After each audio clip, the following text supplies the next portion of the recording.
episode 128 BlockTalks. We learned from Mats Olsen, CTO and co-founder of Dune, how crypto went from counting transactions on block explorers to AI-driven analytics. I'm your host, Mauricio Magaldi, and this is Blockdrops, your weekly digest on blockchain for business.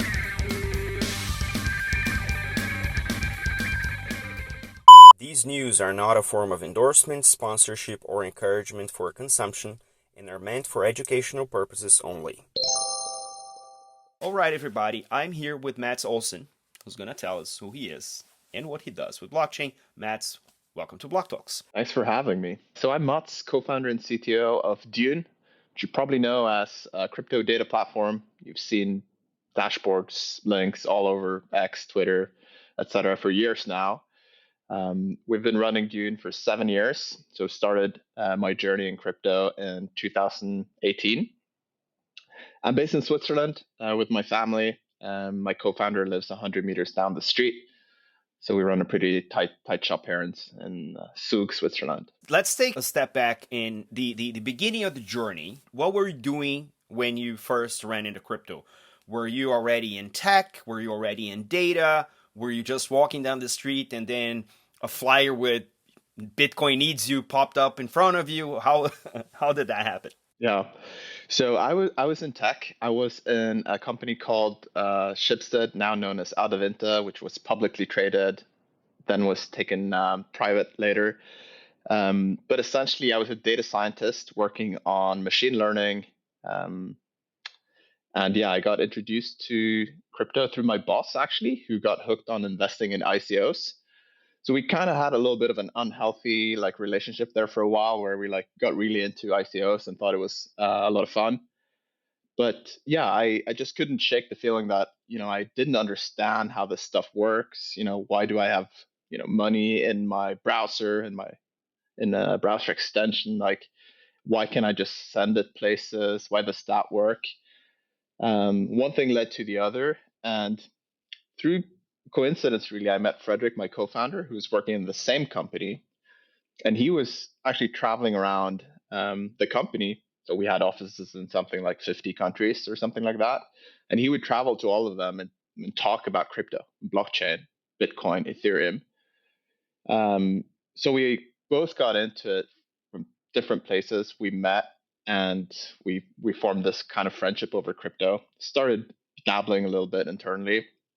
So I negotiated with my boss that I could spend 1/4 of my time or a day a week or something like that, together with Frederick on prototyping things in crypto.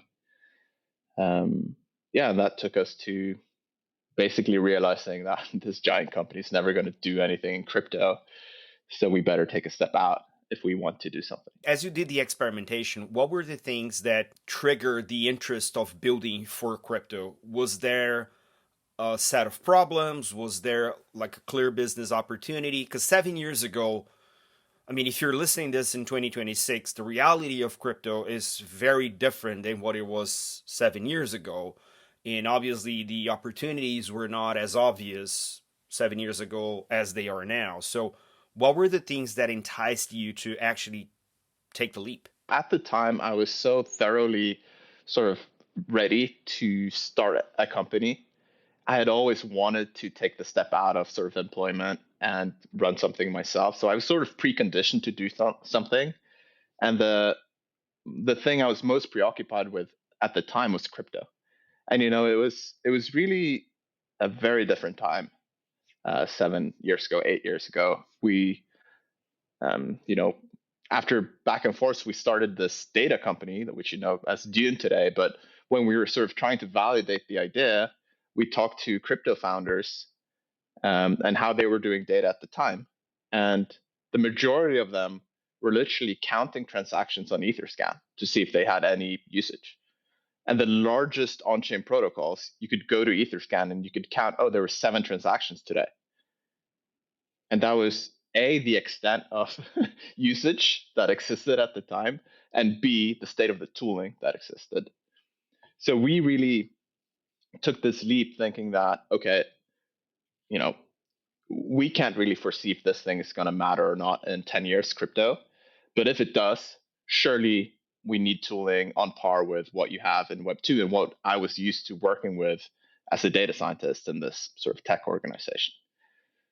So those were the two forces that led us to start Dune in 2018. As you developed the early versions of Dune, what were the initial challenges you tackled? How hard were they to overcome? Because as you said, in a vividly remember, there's this, the state of tooling was, it was just a desert. Like, you, how do I do this in crypto? Like, if you're used to working with data, which I was, like, how do I query crypto? Well, it wasn't even a question. Like, people were looking at you like, what do you mean query crypto? Like, that's not a thing, right? So what, in that context, like early days of Dune, what were the challenges? How you guys set it up? And I wanna fast forward to when you got your first round of investment, but that window between you stepping away from your day job, founding Dune with Frederick, and then until you got approached by investors, what was life like, and what were the major challenges at that point? It was brutal, to be honest. We had a year or two there with basically very little traction. And Dune started out as a pure B2B tool. So we thought, okay, we're going to be like the mix panel or the amplitude, the sort of drag and drop dashboarding tool for founders or product managers in crypto. The problem was there weren't a lot of founders or product managers in crypto, and there wasn't enough data for them to actually spend large amounts of money on it. We were so happy to have closed like $1,000 a month deal very early on, but quickly realized that there are 10 other companies that we can do this with. It's very small and nascent. And so the one thing that crypto did have going for it was like this incredibly large number of stakeholders, of tokens, of projects. And this dynamic is unlike something we had on the internet prior to crypto, where like there are thousands, if not tens of thousands or hundreds of thousands of people who actually care about, a token. So this led us to actually invert our business model early on and say, we're not going to purely sell data like B2B. We're going to be this destination that, all of these stakeholders, be them investors, product managers, or founders, or, token holders, whatever, they can just come to Dune and get information, because right now it's like a dark forest out there and nobody knows anything. So we don't know what the business model is going to be in 10 years, but right now it's just going to be this destination that has all the data. And that's what today everybody knows Dune for, and what really sort of catapulted our growth journey. And you wanted to fast forward into us getting investment. And yeah, I remember very vividly this period of time called DeFi summer, where on Ethereum, people were launching new DeFi protocols essentially every other day or every week. And Dune was the only place that could keep up with the rate of development on chain, and where people could see what was going on. So we went essentially from nothing, maybe having 50 users, to having, 50,000 2 months later or something like that. It was really, we went from nothing to everything. And at that point, we couldn't actually get a proper lead investor for our seed round. We had to price our own seed round, but we were able to. Before that, nobody wanted to touch us. So that was really the moment that everything changed for us. So traction was the one factor. Now, I do have to ask, if you grow your user base, especially in the data space, 1,000x in 2 months, what did that do to the product, to the infrastructure, to support? Like, how many were you at that point in the team, and how did that play out in terms of, you cannot grow the team 1,000x to support 1,000x growth of users, nor your infrastructure, or rewrite your entire architecture to cope with the volume. So that must have been a relief in terms of, now I can access capital, but also the nightmare of like, oh, we're a success now. Oh my God. Yeah. So at the time, it was just Frederick and me, and I'm the technical co-founder and the CTO. So I was running all the servers, writing all the code, keeping everything alive. It was really, yeah, that was all all we did. And it was like, I think some on some podcasts or out there, you have um, some people who tell you that product market fit is when you're really just trying to keep the servers alive. And there was a lot of that. I have these like moments that I'm not very proud of, uh, like ripping my hair out, banging on the keyboard, just like trying to get this thing to work because it's not working. People depend on us, and we're these like amateur guys, two people, trying to make this website for all these people in crypto actually work. Um, but yeah, we got the round, and then we were actually able to hire some people for the first time. Um, yeah, the first employee I think started in January or February the year after DeFi summer, and then I think in June or something we raised our Series A, and at that time we were 8 people, and then yeah, later that year we raised our Series B in 21. Yeah, so this was all over the course of 2020, DeFi summer, and 2021. Obviously, also a huge crypto bubble in hindsight. Um, but yeah, it was crazy times. I've never experienced anything like it.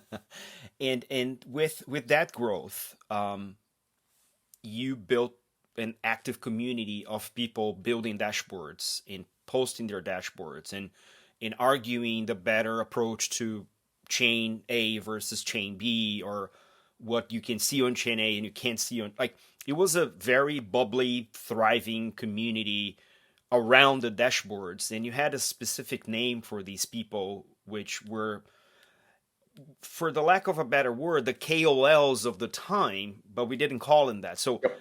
what were they called, and how did that culture emerge through the community? So we call these people Dune wizards. We have a leaderboard on Dune, and I think there was this like funky little time in the world during 2020 and 2021 where um, people who were really good at making dashboards and doing stuff with data were like kind of kings, kings and queens on X. Like if you could do that stuff, like I remember, I don't remember all the details, but I remember one of our users got like a $50,000 grant for a dashboard.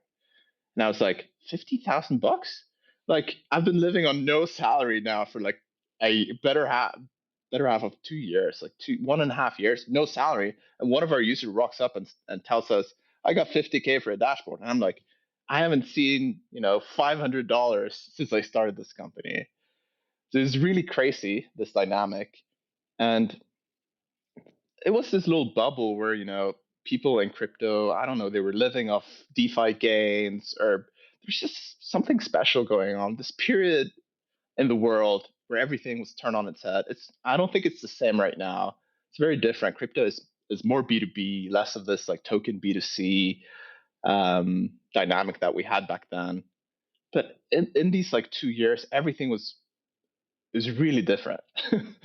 Yeah, I don't know how to explain it. Do you remember this?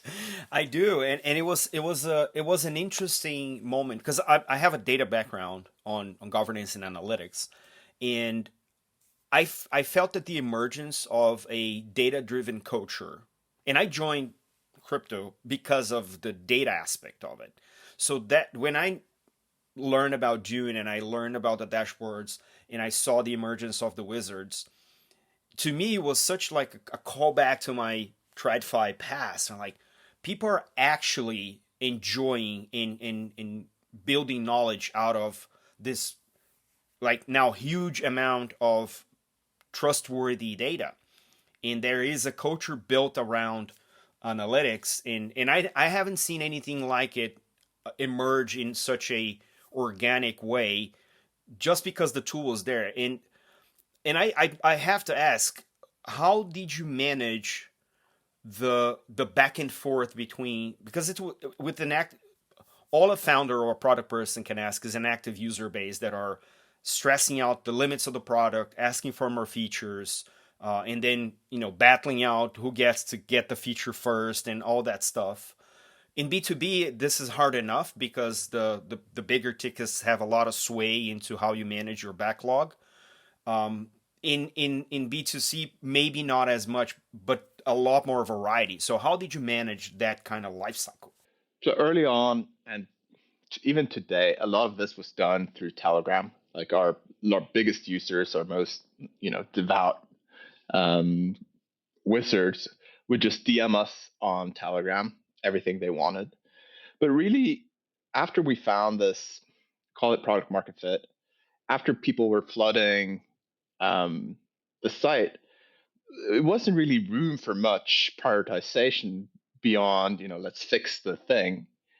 And it wasn't a good product at that time. It was really bare bones.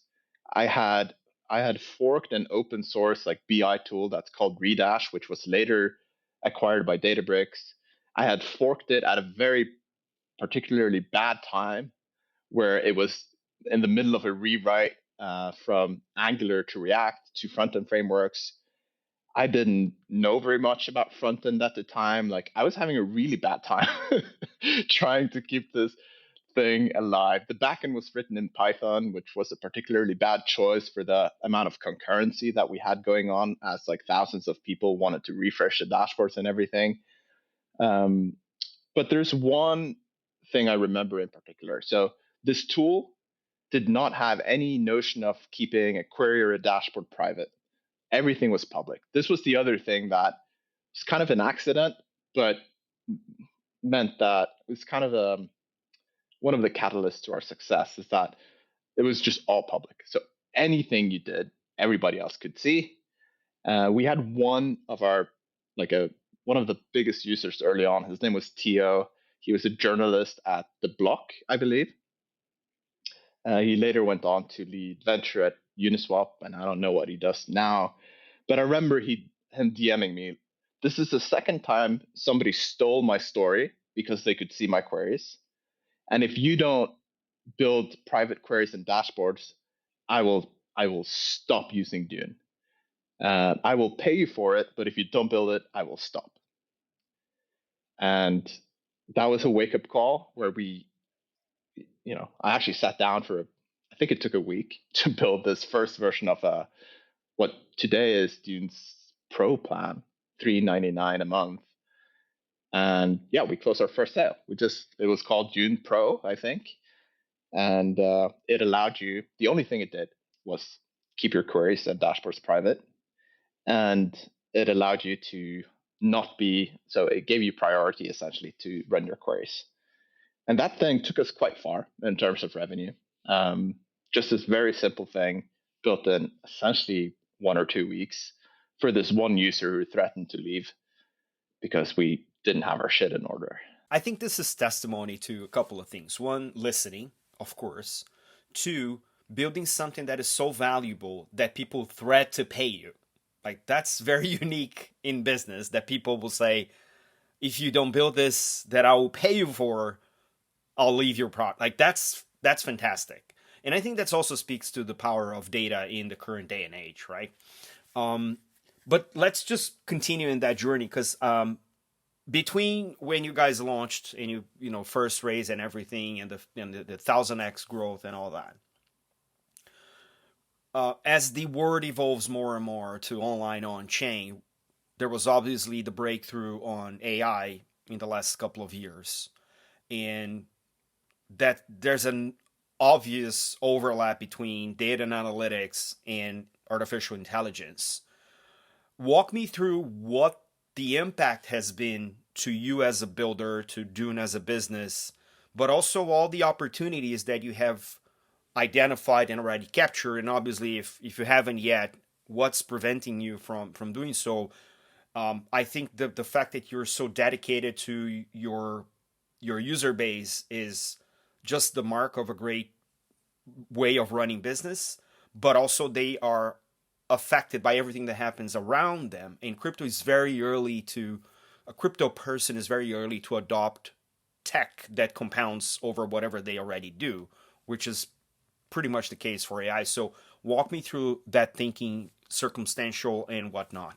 When I guess ChatGPT and GPT 3.5 came out, that's when everybody started thinking, holy shit, this thing is crazy. And like every other company on the planet, we had it write SQL because that was like one of the first obvious use cases of large language models is they can help code. So you had Copilot at the time. Today you have tools like Claude and Cursor that are easily 10 or 100 times better than what we had back then. But what it did know how to do was like write write SQL and write some code. Um, and so like every other analytics product, we jumped on that wave and we said, the language of data in the future is not SQL, it's English. I still believe this is the case today, but I don't believe that it's Dune's role to build these like English to SQL AI tool. Like I don't believe it's any other analytics tool's job to do that. And the reason why I've come to this conclusion is just the intense speed and rate of development of AI. Um, and really, I've come to see Dune's role as providing the necessary APIs and opening up sufficiently so that you can use tools like ChatGPT and Claude naturally, instead of us sort of trying to build a better version based on Dune's data. So we've really we started out, our response was, oh, this is a fantastic opportunity. We're gonna embed a ton of AI features into Dune. But as AI has sort of progressed, I've actually come to the conclusion that, okay, for the time being, at the very least, our role is to make sure that Dune actually plays well with all these AI tools. And so you'll see more and more of our roadmap being building more APIs, building more support for AI through MCPs, etc., so that we can be more of a platform and less of a product in a sense. That's what we think. But yeah, reiterating that, I think it's pretty crazy that English has become this language of code. Like we've come to a place where it's more important to have clarity of your intent than, actually being 100% correct and writing hundreds of lines of SQL or any other code. And I definitely think that that is the future of data. Like, yeah. I will add to this that there are petabytes of data in crypto. There's a lot of context. Nobody's out there on Ethereum just querying the raw data that the blockchain contains. We use ABIs to decode it. We, for the time being, need a lot of domain expertise, converting or understanding what this data actually represents in terms of the customer journey. There's still pretty much a disconnect there. And so, yeah, this intelligence piece, be it artificial or human, is needed.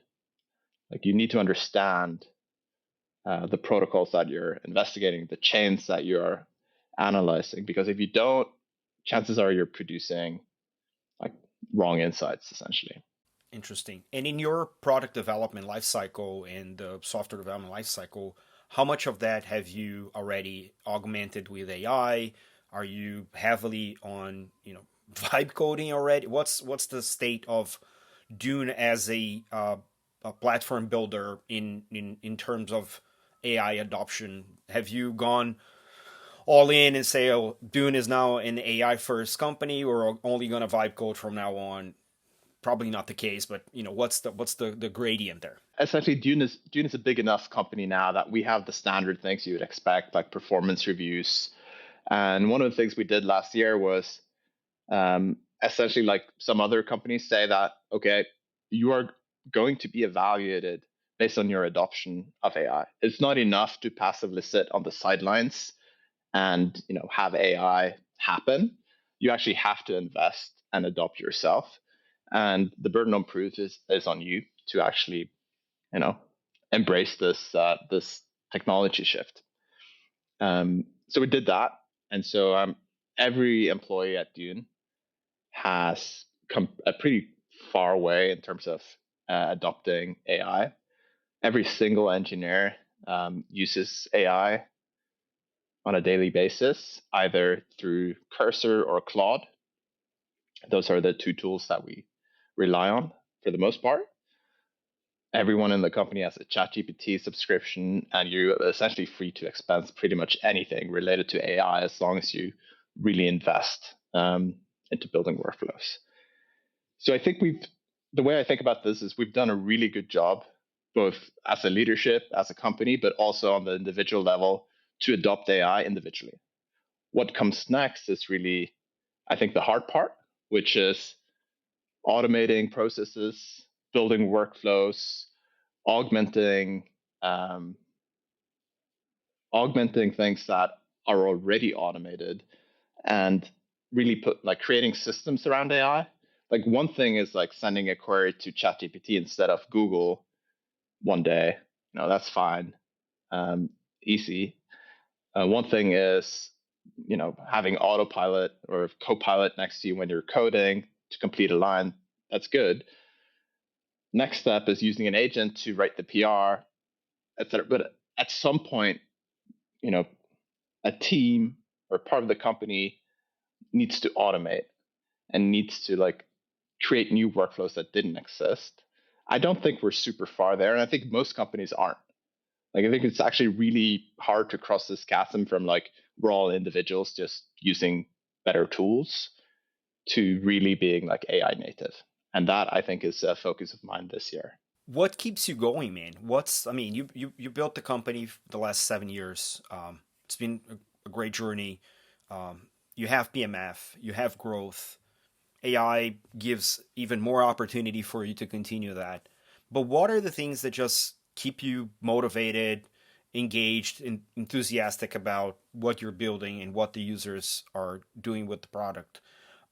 One of the challenges that I see is that there's crypto itself is such a volatile mood. I mean, we have a fear and greed indicator for Christ's sake, that it's really hard to just ignore the noise and then just focus on the thing at hand most of the time. So, what are the things that you rely on to just keep moving, keep focused, engaged, and also not burn out because it's obviously a challenge. Burnout is real from like two dimensions in crypto. One is just crypto being such incredibly dynamic.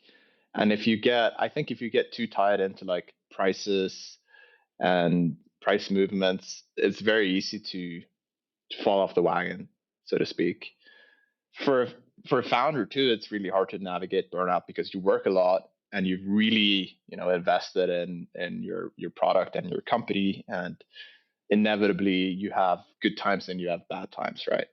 What keeps me going in crypto is I think two things. One is a belief that what we've built in crypto actually matters, and that Dune plays a significant role in making this technology better to build on than what already exists. That was actually two things in one. But the second thing or the third thing is really the people. And so when we started out in crypto in 2018, one of the first things we did was go to a small conference or a hackathon called ETH Berlin. It was the first ETH Berlin. I think there was a grand total of like 150 people. And if you go to ETH Denver this year, I don't know, there are probably going to be 30,000 people or something like that. Like the sheer magnitude of like people who are now working and investing and improving crypto every day. It's really inspiring to me that we've gone from this like very nascent technology movement to something that so many people are bringing forward. And there's a lot of rivalry in crypto. My chain is better than your chain. This protocol is better than that protocol. But tribalism, exactly. Our role at Dune has always been to like see past that. And whenever somebody launches a new chain, I just think of it as like that's freaking awesome, because we're testing the next iteration of the technology. And I think it's quite naive to think that in the future, the only thing will matter will be like Bitcoin or Ethereum or something like that. It's like, that's not how innovation works. And the fact that we have tens of thousands of people who are building new blockchains, new protocols, that's like, that's incredible. That means that the technology is actually getting places. It's the same thing in AI, right? Like you have so much capital and so many people who are taking it forward. It's sort of a self-fulfilling prophecy in a sense that it will matter it will continue to matter. It will continue to make developments and advancements. And this I find really inspiring. Like I live basically in the middle of nowhere in Switzerland, so whenever I have the chance to go somewhere and meet other people in crypto, that's a very inspiring moment for me. In that sense, do you have any habits or routines you keep to keep yourself healthy and sane? Do you work out? Do you meditate? What's the balance there for you to kind of continue to stay centered as everything else around you just is uh, frying? I'm a father of two young girls, and so as a friend and former COO at Dune told me, Ryan, he said, take care of yourself first and foremost. Like the thing they say on the airplane is like, put on your mask before you help someone else. He said that to me, and I've took that to heart. So I try to work out. Like my big passion outside of work and family is climbing. So I try to get to the climbing gym if possible. It's not possible a lot of the time, but going outdoors for bouldering or sport climbing, love doing that. Unfortunately, I only get maybe a handful of days in the year where it works out with between family and work and friends and And everything weather? and weather. Um, so yeah, but yeah, I think like yeah, taking care of your body and your mind and being alone in the gym for a couple of hours a week, like that's you have to do that stuff. Yeah, yeah. In terms of an industry, what do you think we must solve now? Like one thing that we must solve now to avoid working yet another decade or two and then realizing, we didn't do this. Now we're here again. Um, what's that one thing and why? And that's a really good question. We've seen such a breakthrough in terms of taking this technology mainstream and like all the stablecoin um, stuff that has happened last year and this year, like especially every financial company wants to issue their own stablecoin. They want to embed wallets. They want to do all of this um, basically um, more efficient financial system on top of the blockchain. I just have this one fear, which is that what about what about us? The tokens that are not stable coins, the financial instruments that we've also built and created. I I don't know what's going to happen with that. Um, like outside of UCC and UCT and whatever stablecoin the next financial institution is going to create, what happens to like the underlying technology and assets that support that? What happens to Ethereum? I don't know. Yeah, a more systemic view is probably in order at this junction. So that's a very good point. Very good point. I think there might be a disconnect between the adoption and the like foundational technology layers that we've always said that, oh, crypto is great because now the protocol can monetize, but is that actually happening now with all this like business adoption? Maybe we should look at Dune and figure it out. Maybe Dune has the answer. I like that angle because this is one of the things I actually had a panel end of last year at Zebu, and one of the conclusions we arrived at the panel is we crypto emerged from the global financial crisis, right? Bitcoin was built in response of the global financial crisis 2008. Cypherpunk ethos, decentralization, disintermediation, and all of that. The industry has evolved in the last 17 years to a point where institutions are now launching their own chain. So the epitome of decentralization, which was the launch of Bitcoin, that marked the beginning of an era, to fend off the entities that created the crisis that then gave birth to Bitcoin, are now co-opting the technology to launch their own financial system using a similar tech or the tech that was inspired by the first generation of blockchains. And it is my hope as an industry that we are able to distinguish these two things, that there is space for both. Obviously, if you're in the same chain, you're competing on block space for both.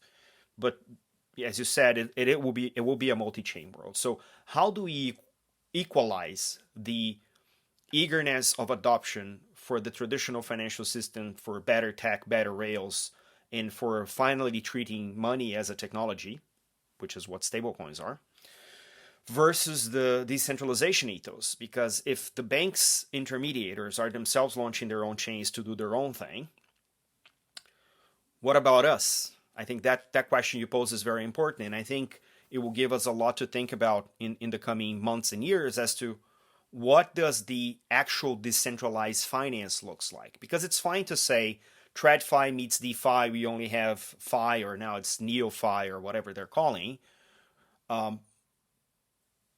Where's the native crypto persona sitting in that spectrum, and what life looks like to them if all the innovation is being either co-opted or emerging from the old incumbents? That's a great question. I will ask every guest that I have from now on that question. I'm going to steal that, and then I'm going to say, well, just go check on Dune and see if you find the answer. Yeah. I mean, the question you're getting at is like, why does decentralization matter, right? Because I can take a Go Ethereum node and run it on my own computer right now, and claim that I have a blockchain and run DeFi or financial apps on it. And banks can do the same, and they will, and they're doing it. But what is the difference between that and Ethereum? And why do anyone care? I think that's the burden of proof that we, or the crypto ecosystem, actually needs to really articulate well. I think the answer probably lies on the balance between user experience and security. Because if you think about it, there's a lot of convenience of having intermediaries because you can always go yell at somebody. Self-sovereignty is great because nobody gets to do anything for you. It's all you own, all of you, all the time. But you have to yell at yourself if you send money to the wrong wallet, right? As many of us have done. So I think there is a space there in between, which is enough of a UX that it doesn't feel like we owe somebody else our money, but also enough of a security that it doesn't feel like we're being tricked. Because the risk of being your own bank is the risk of being a bank, and not everyone is prepared to be a bank. So when are we in the decentralized industry going to build enough infrastructure, UX, and security so people can be their own bank without carrying the risk of being a bank? I think that's the mix. And obviously I'm being bank-centric because it is an over-financialized internet, but it is also true for gaming, it's also true for healthcare records, it's also true for prediction markets and what have you. So I think it is, and if you're in this industry from the bottom up, not coming as a former banker, not coming from the outside, there is a shared responsibility in pursuing that purity of form, as I think you alluded to. So that's a great way to wrap up, man. We're at time. How can people find more about you, Dune, and everything you guys do? Obviously, you can go to dune.com, which is our website, and you can follow me on X at MEWWTS. Awesome having you on the show. Great to see you again, and hope to bump into you in the future. Thanks for having me. Bye for now.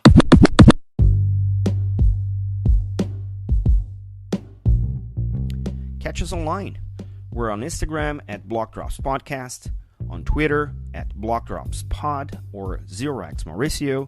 We're on Lens at blockdrops.lens. We have a newsletter on LinkedIn. Write to us at blockdropspodcast@gmail.com, and you can listen to the Block Drops podcast at Spotify, iColab, Faberbun Tech, and all of the other major streaming platforms. Yay! Shout out to Mats for this incredible journey of entrepreneurship and data analytics. Don't forget to leave the ratings on your favorite player and check out the merch store at blockdropspodcast.xyz. This is all for today. Stay rare, stay weird. LFJ.